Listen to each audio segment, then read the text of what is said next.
Our own practitioner in training, Carol, talk about her journey a little bit.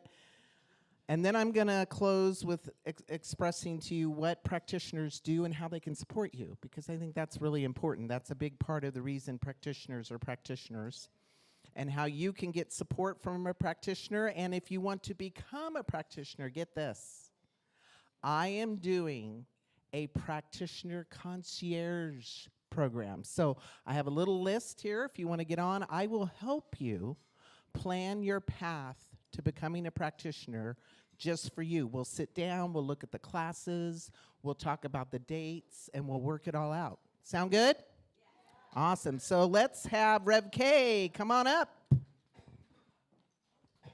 right. So on all of the tables, there should be little packets, and the top of that says, what is a practitioner? And so if you've ever wondered when we say that, what does that actually mean? And practitioners can do a couple of things. You've seen us do a lot of them here at the center on Sundays. One is prayer. And we always love to pray. But more than that, we are holding the high consciousness for this entire community as practitioners and praying for you, knowing the truth of the wholeness and the divinity that is you. And so we are praying not about the problem, but about the truth and about the principles that we know are the truth of who you are. Number two is that as a practitioner or a minister, and all ministers are also practitioners, if you've ever wondered, that they kind of fall under the same umbrella.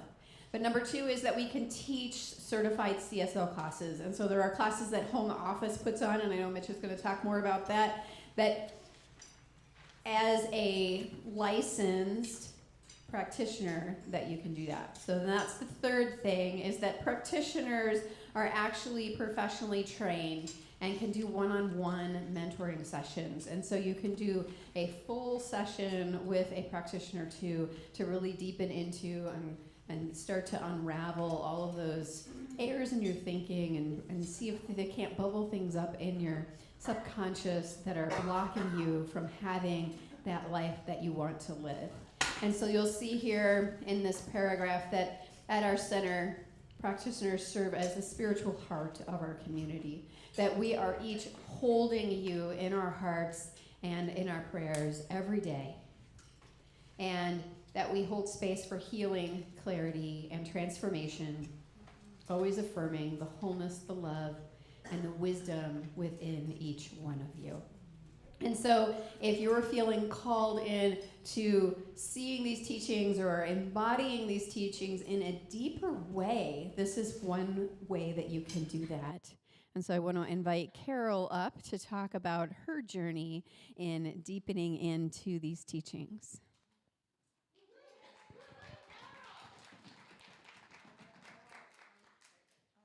I'm going to just request if I could sit. Is that all right, Rev Mitch? I'm going to just sit because my energy is not as...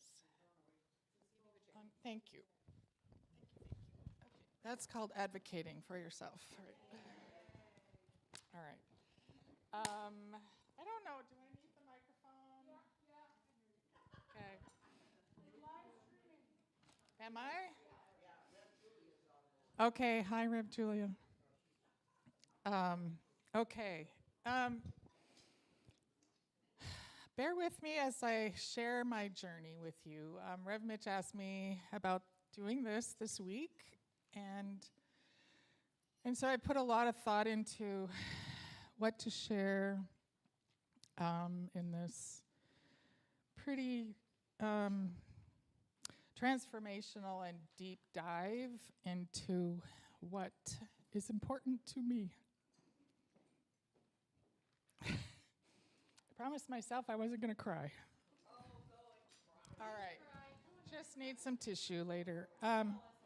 Okay, yes, this is my new family and my beloved family, and I say that with a huge heart. Okay. So I have transitioned from being a Lutheran upbringing in good old North Dakota, USA, where I had a lovely, lovely upbringing. I did not have a struggle. I did not have a struggling life growing up. And and I share this because it's all kind of part of the journey, but I had a lovely family, professional parents, brother, and had just, the Beaver Cleaver family, really. Those of you that know Beaver Cleaver. But when I say that, we don't know really what affects us as in later lives when we really, until we start to begin to question and to dive into what my life looked like when I was younger. How did I get to where I am today? It was kind of always in the back of my mind. Yeah, I had a beautiful, lovely, exciting youth group. We had 60 people in our youth group when I was growing up in high school. So the foundation for me in a Christian growing up was very strong. And those were my foundations. And so I began to feel that. I began to know that in high school. I did embody what it meant to be a Christian at that time in my life, so I appreciated that. So fast forward, I did all the things that someone does on a path that's you're successful, you go to school, you get a job, you get married, you have children, you buy a house. But then some uncertainties happen in one's life, like single parenthood, divorce, trauma, things like that, that really shake you up. And I think that Christian foundation really never left me from way back. And in the early 2000s was when I found my home in Science of Mind. At the time, I heard someone say Religious Science International here, RSI. That was in Palm Desert. That was the center that I found my home in. At the time, it was religious science. And I really, to this day, and my mother was the impetus for me to come to a Science of Mind church. And she was in her middle age, and she was a daughter of a fundamental pastor and his wife. And she had probably had enough of that upbringing to say, there's got to be something else out there. And so Science of Mind was in Palm Desert, and that's how I found it. And I want to give my mom all that credit. So I walked into Science of Mind, RSI Church in the mid-2000s. I had been married, had a young child, and I was on the edge of getting a divorce. I had been married 6 years. I do want to give credit to Reverend Tom Costa and Reverend Joe Hooper. Those were my mentors back in Palm Desert, USA. So if you don't know those people, they were the guiding lights at our church and got me into where I am today.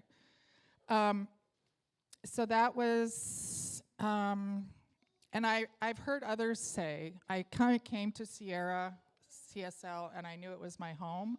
I knew that Palm Desert and SOM was my home when I walked in there with my mom, and we never looked back. And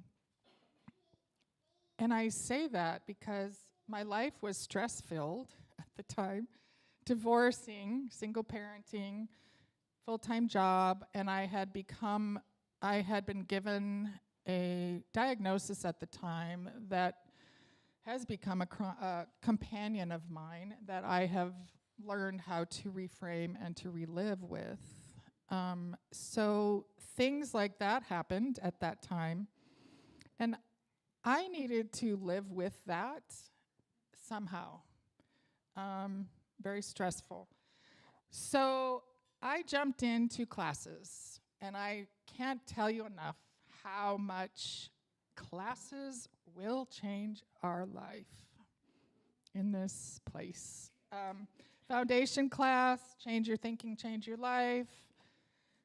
So what I'm going to start with is part one of my practitioner journey, and that was in the 1990s. Okay, it is now 2025. So when I was in Palm Desert, there was something that was calling me to show up and to learn from everyone I could at that center that was divinely guided.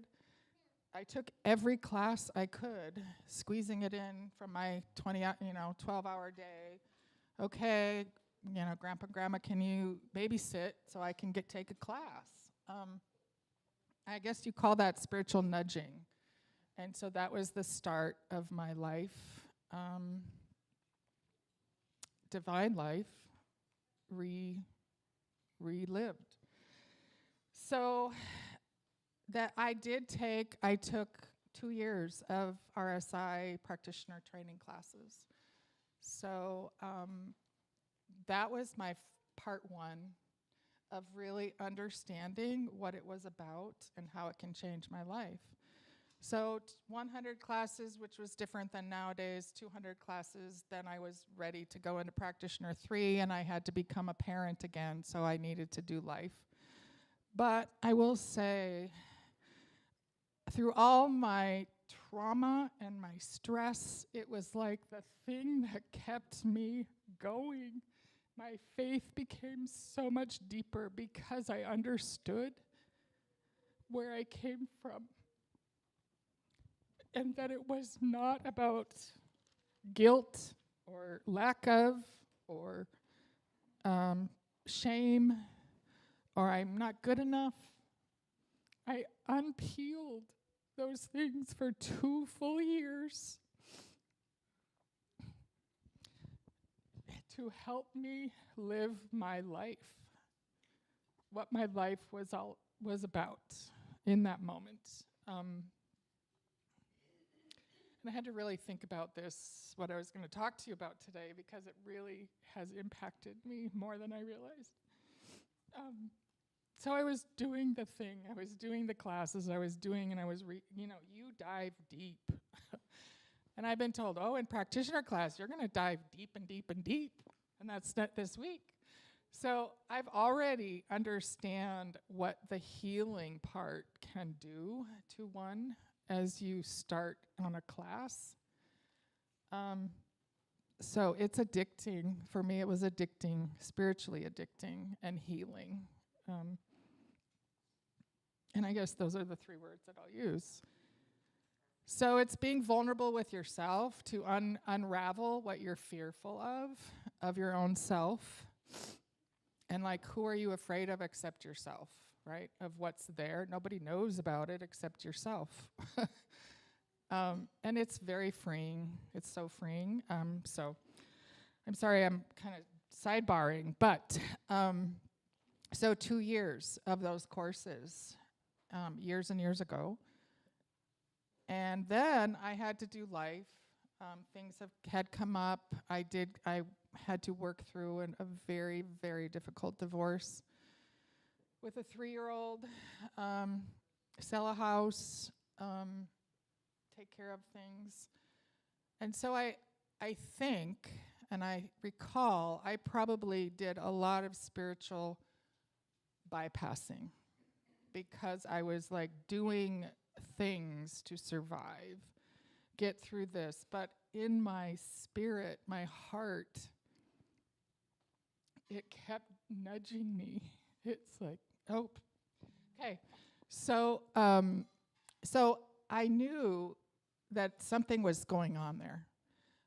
So fast forward 20 years later, brings me to 2021, and I found SAC CSL when I moved to Folsom area, where Reverend Patricia Workham, and I've met Reverend Mitch and some other lovely people.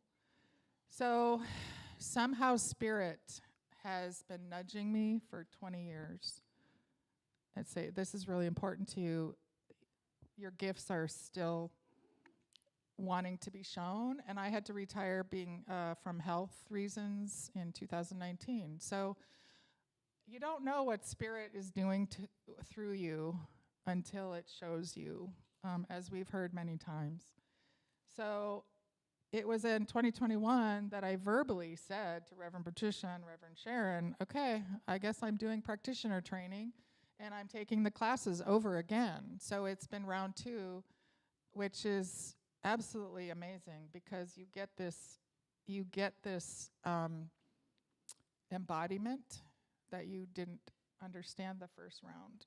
And you really know, be still and know that I am there, is really amazing to me, and how I, and prayer. Prayer is the number one thing that has changed my life, and manifesting demonstrations. So I can't even say enough about that class and using what we know in this teaching. So there are the classes that I've taken so far on the back, and thank you for bearing with me on this journey. I am happy to share with anybody else how to find them.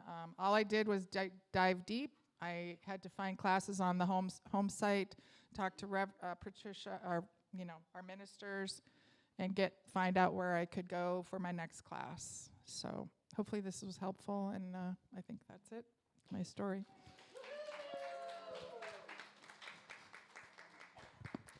I just want to witness Carol's journey and thank you for sharing it, right? Yes, give it up again for Carol, please. I know it took a lot for her to share that with you. And I love it because everybody's journey, is different with this teaching. Not everyone goes through the whole practitioner path, but it's an option. And unless we talk about it, people don't know, right? So what I have provided for you is this document. But before we jump into it, are there any general questions about what a practitioner does, how they can support you? Any general questions? Rev Madeline.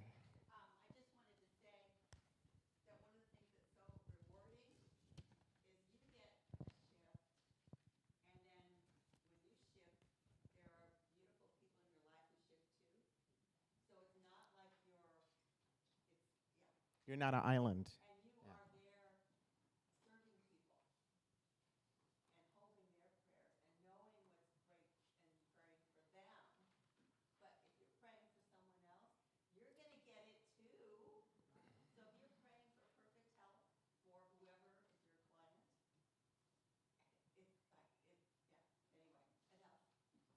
The work that practitioners do also blesses them. And I'm going to talk about the role of practitioners in the center here in a second. But go ahead, Rev Lanny. One thing I found out when I started doing my spiritual mentoring was that if there was anything I needed to work on, people came to me with that. So I had to know the truth for them, which made it possible for me to know the truth for myself. Absolutely. You get on your growing edge like with Miracle Grow, like for plants. It will rocket your growth in ways you can't even imagine. Like Lanny said, the big joke is every client that comes to you is bringing you your stuff, basically. So here at the center, just so we're clear, there are people who are just licensed practitioners, and I don't want to say just, because everybody here is valuable and important, but there's kind of a path to practitioner, and then every practitioner has the opportunity to move from there to ministry if they're so called. So that's kind of the trajectory. Every minister is a practitioner. But not every practitioner is a licensed minister. But anyone who's come through this path, ministers. Shara doesn't have the piece of paper, but in my mind, she's a minister. She ministers. She speaks the truth. And she's very steeped in science of mind. Yes, Carol.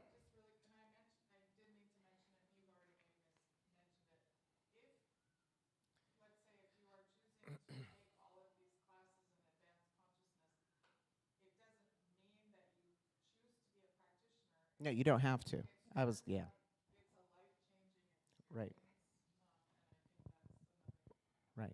My journey is I called myself the accidental practitioner because I was so hooked on taking classes. I need another class. I need another class. And then they said, you have enough classes to become a practitioner. And I'm like, is that what's next? Okay.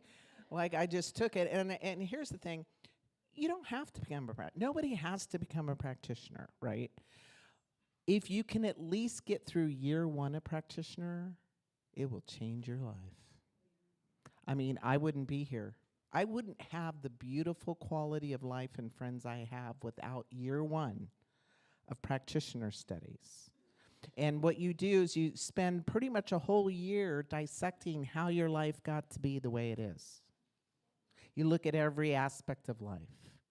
You look at money, you look at sexuality, you look at family life, you look at what you believe about God, and you look at death. And that's the one that tipped me over the edge. I had to plan my eulogy. And this was back in 2011. So what was I? I was in my 40s, 43, I think. No, 40, around 40. And when I went to plan my eulogy, and I was visualizing who was in the room, nobody was there. My brother, a couple exes that felt sad that, nobody was there. And I couldn't finish it. I was broken to my core, and what I hadn't realized is I had poured all of my attention into my professional development, but my personal development, my relationships, the things that feed your heart, bankrupt. So you know what I did? I went and found a practitioner, and I had a practitioner session, Liz Regal. And I told her, Liz, I ain't got no friends, not one. I had to pay my ex to help me with my surgery. True story. And so she did the session, we prayed, and a year later, I saw Liz. I was passing by her in the hallway. I said, Liz, you never guess what? I have so many friends. I have 2 a.m. friends. I have work friends. I have lunch friends. I was just glowing. And when I would walk into church on a Sunday, I count my hugs. I get up to like 15, 20. I was so excited. Never would have happened. That's why I'm so passionate about sharing this with you, because I don't know how this can unfold in your life, but Spirit does. And all you got to do is say yes. Say yes to the journey, and the how will reveal itself. So I want to call to your attention this little page, this colored page in the packets, if you'd like to follow along. And what I did not have the advantage of this graphic, by the way. I don't know, did you, Karen, have the advantage? I did not, yeah, because you had Leslie, Reverend Leslie. So it tells you, it gives you a little follow the menu here. You got to have one foundational class, one philosophical class, one historical class, and then you need 3 consciousness courses or 2 consciousness and 1 elective. So you either need 3 in the light purple or 2 in the light purple and 1 in the elective. And one of the elective courses that we're offering here in September starts the 24th online with Reverend Patricia, is the 5 gifts of an abundant life. So this just lays it out. Once you complete these courses, you can enter advanced consciousness studies, which is also known as practitioner training. That's how it works. Now you're going, great, Mitch. I'm confused. I'm not sure where to start. How do I find the classes? Yes, Karen?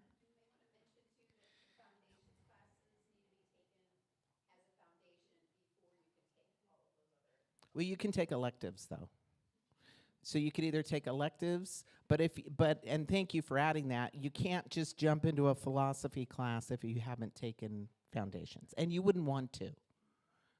It wouldn't benefit your growth. So here's the deal. We know where to find all the online classes and all the different centers, we being me and some of the practitioner people. If you would like to meet with me, I will sit down and help you craft your personalized practitioner plan. We'll open up online, we'll look at the different dates things are happening, we'll go through the little colored chart, and we'll just chart it out together. Now, if there's a bend in the road or a bump in the road and you need to delay something, that's fine. I will concierge you all the way into your first year. I'll do that journey with you. So if you feel blocked or you don't know where to find a class or you need any kind of support, I am your practitioner guide dog, right? So if you want to, and here's the thing, if you start and don't want to finish it, that's okay. There's no judgment here. But if you have a call in your heart, there's a little something been pulling, maybe it's been pulling for a while, don't know where to start, don't know where to find stuff, need a little support, right? Together we're better. Get your name on this list, your name and email and phone number, email so I can read it. I will reach out to you, we will sit down one-on-one, and we'll do this together. You're not alone, because here's the thing. The practitioner element, and I'll put it right over here, the practitioner element of this center is vital to us being able to love and support our congregants. We need more practitioners. We need it. And if you want some support or have an experience of a practitioner session, you get a free one with me or any of the ecclesiastical staff. Just come to us, say, I want to book one. And we'll sit with you and we'll take you through a session. Yes? Well, every minister is a practitioner, so that's, I don't know, we just keep adding ministers. It's really kind of funny. So we have 2, 3, 4, 5, 6, and 1 practitioner, right? I think that's right, yeah.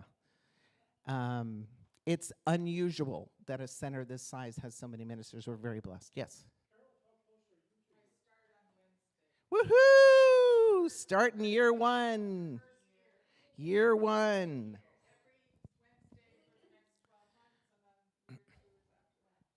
So, and when you start in year 1, our ecclesiastical team starts to help you, right? Support you and give you opportunities to pray, to do different types of spiritual practices so that you can grow your skills as you're in class. So we support you in that as well. Yeah, great questions. So you can come see us, get a session, try it out. We're always here to pray with you through any issue. We never want anyone to feel like you're alone. I want you to know you are never alone. That is my goal. I don't want one person in my congregation to ever feel like they're alone. You call me. I don't care. 2 a.m. It's okay. I don't have a life. Yet. All right. So if you want to be a practitioner, you want to get some support, you want to at least start the journey, get into into consciousness studies, get your name and information there. Any questions before we wrap up here? Thank you all. So glad you stayed. Yes, Sandy. I would like to ask for some assistance with the tablecloths. So Yes. those of you sitting at a table, if your tablecloth survived with no spills, could you help fold it up? If they're needing laundering, just scrunch them up on your table. Perfect. Fold if they're good, scrunch if they're not. Awesome. Got it. Have a great week, everybody. Thank you.